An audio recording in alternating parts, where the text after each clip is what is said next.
Mike's Daily Podcast. Hello, I am Mike Matthews.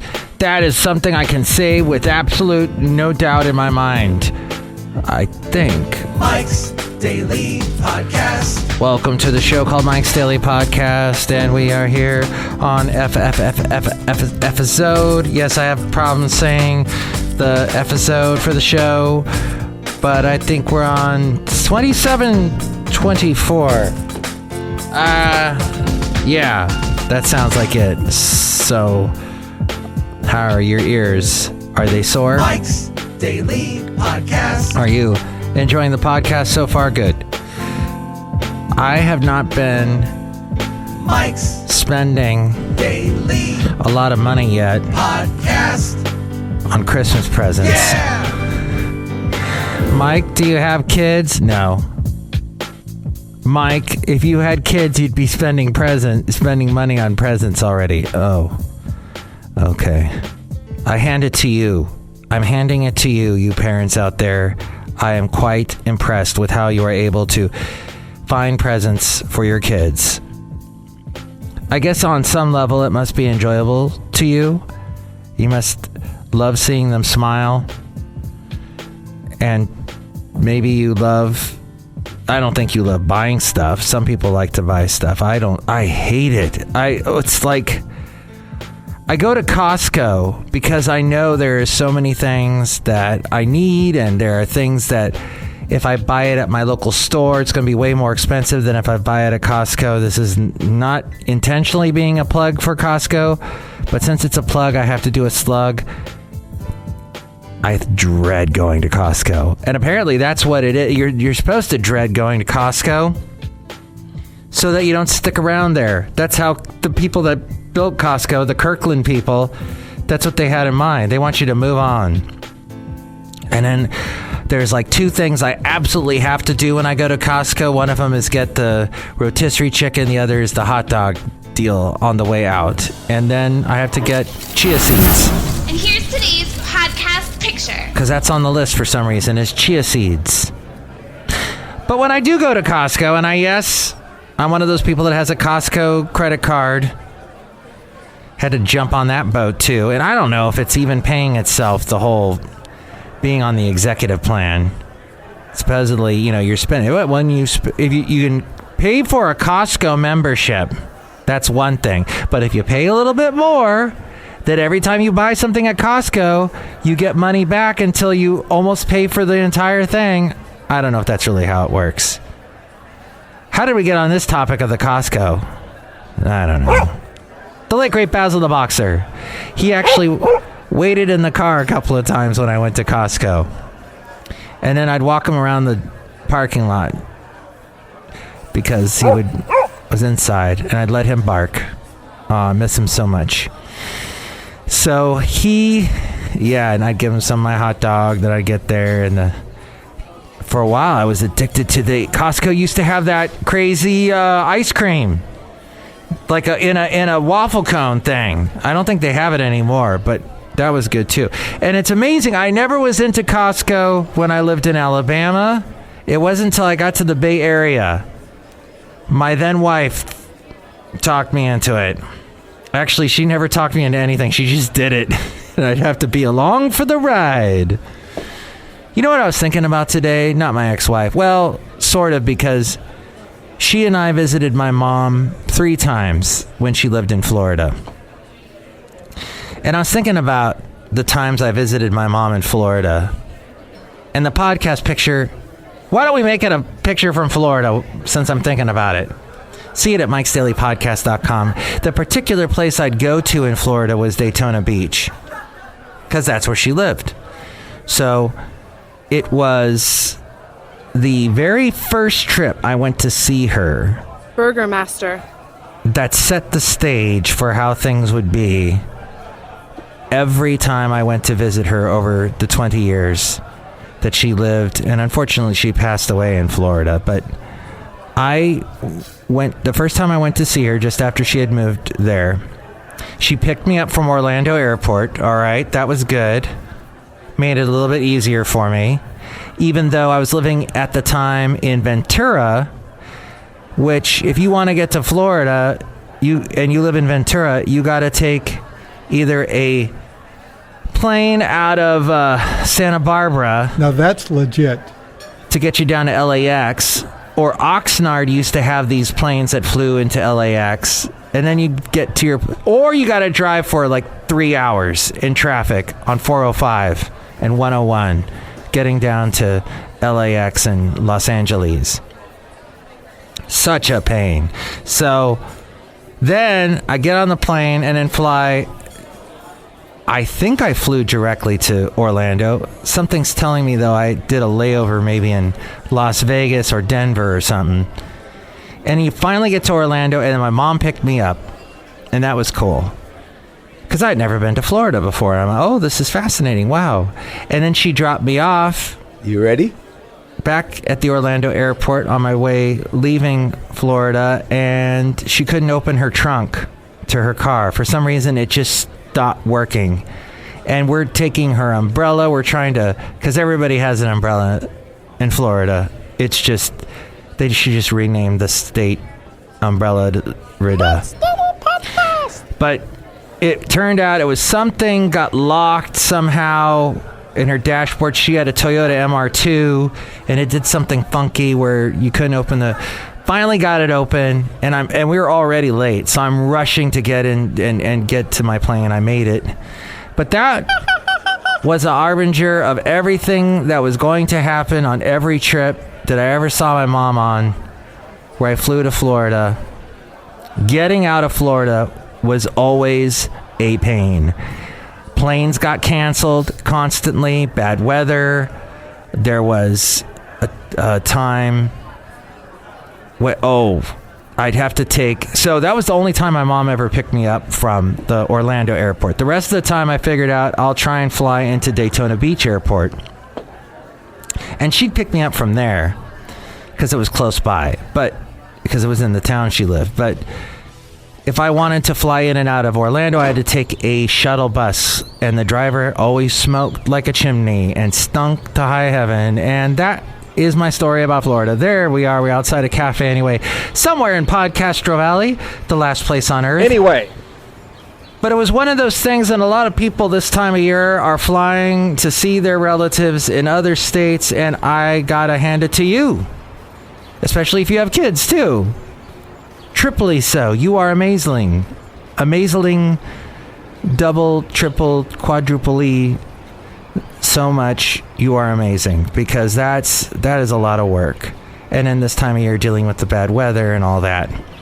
I did it once. Flew to Florida to see my mom just before Christmas. Mike Matthew? You not know Mike Matthew. And I remember leaving Florida that particular time. We were so tired. That's one of the times I went to Florida with my then wife. One time we actually drove to Florida to see her, but we were living in Alabama at the time. And we took a whole week. We stopped in Savannah. That was a fun trip. Really? Eminem. We got Eminem. The real Eminem. There you go. Because that's all I know. That's the plumbing I know, is using duct tape. Good morning, Mr. Matthews. But let's just say I can't believe you're using your credit card a lot buying stuff for the holiday season. What the hell is this place anyway? Apparently, credit card debt is making Kris Kringle oh so happy. It is mounting. The average credit card balance tops $6,000.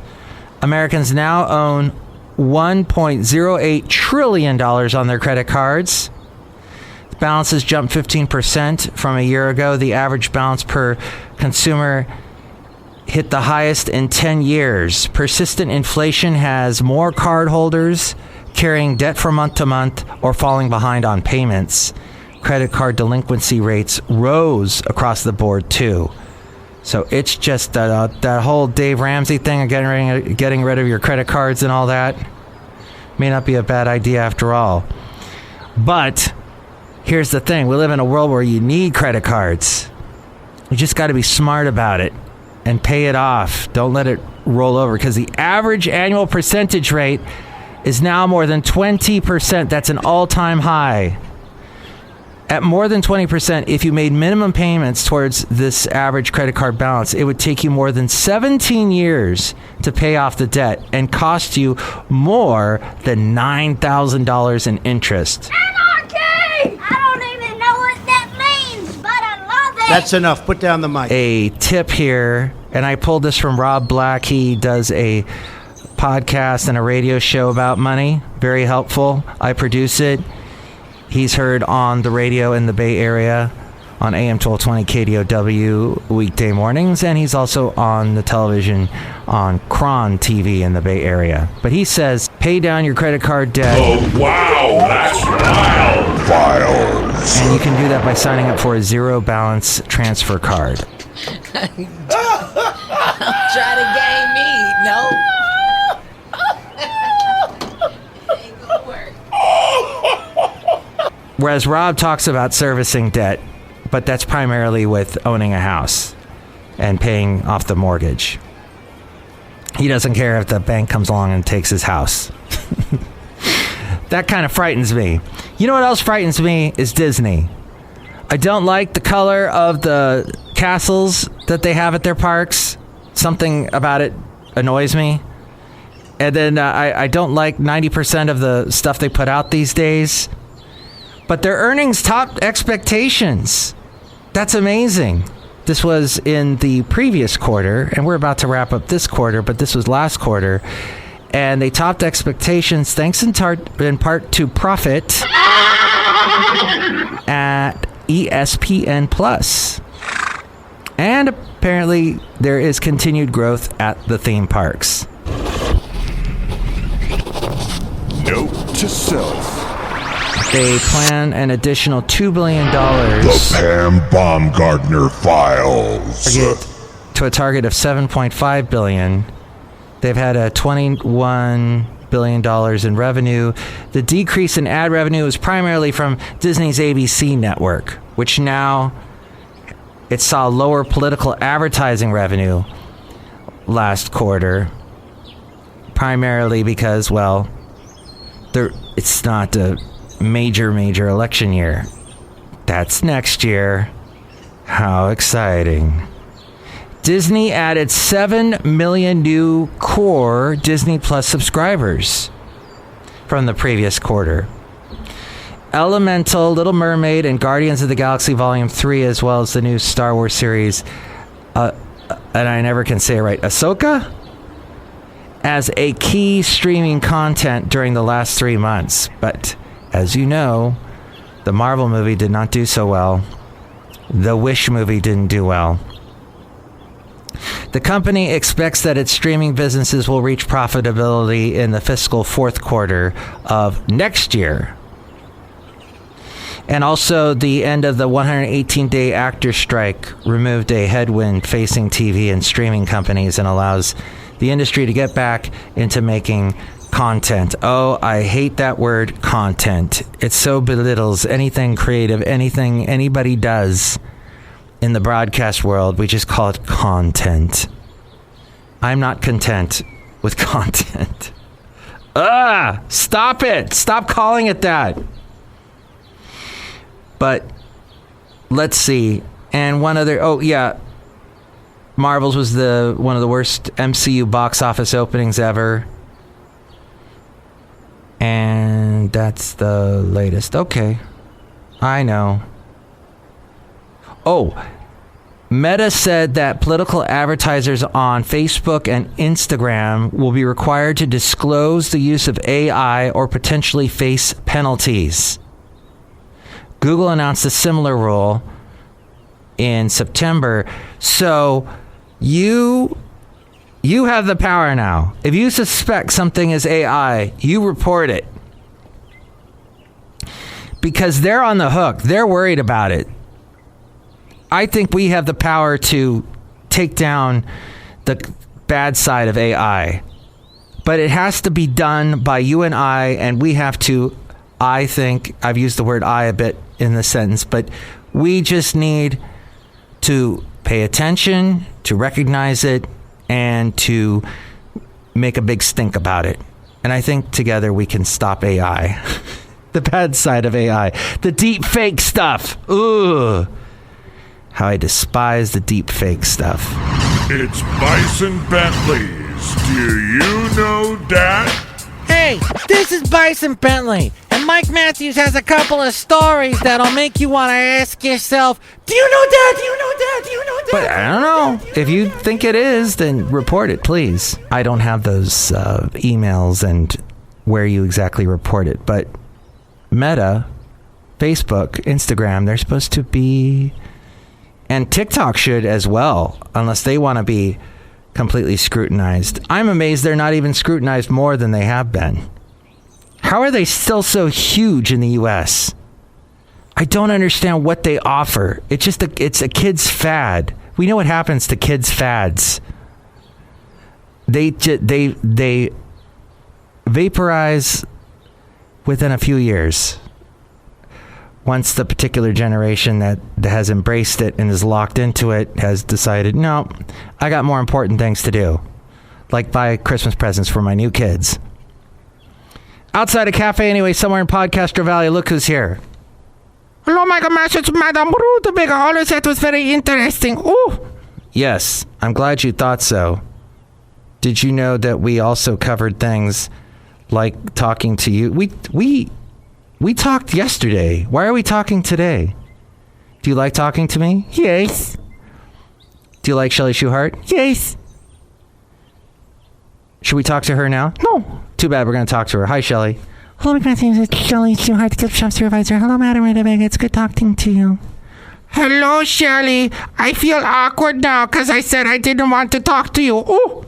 That's okay, Madam Rutabaga. You're awesome. You want to buy a snow globe? Sure, that sounds like fun. I love snow globes. Ooh. Ooh. Okay, that's a... Enjoy your snow globe. It's that time of year. It's the most wonderful time of the year for snow globes. Look who else is here. Oh, Mike, this is Floyd the Floorman. And this is John Deere, the engineer. Oh, this is very fascinating. Well, what happened? The microphone's pointing. What? The microphone was pointing in the opposite direction of my face. That's like 90% of the podcasts that are in the top 10. The speakers don't even talk into the microphone. They talk away from it over here somewhere. I'll just talk over here. Hey, welcome to the show. Today we're going to talk about Bitcoin. I hate it, Bison Bentley. I so hate it. I hate it even more. No, I think I hate it even more. All right, you win. Next show, it'll be the wonderful No, she won't be on again. Not for till the one after that one. Preferably, possibly. We'll see. But we'll hear from Benita, the Disgruntled Fiddle Player, and the Brewmaster. If you would like to comment on anything we covered today, here is the phone number. Call Mike at the Café Anyway hotline. Area code 510-228-4640. I think I'm content with that. And with more ways to reach me, it's A-Frame. Oh my God, man. She just got it. Jeez. Mike's Daily Podcast is written and produced and performed by Mike Matthews. His podcast is super easy to find. Download or listen to his show and read his blog at MikesDailyPodcast.com. Email Mike now at MikesDailyPodcast@gmail.com. See you tomorrow. Bye!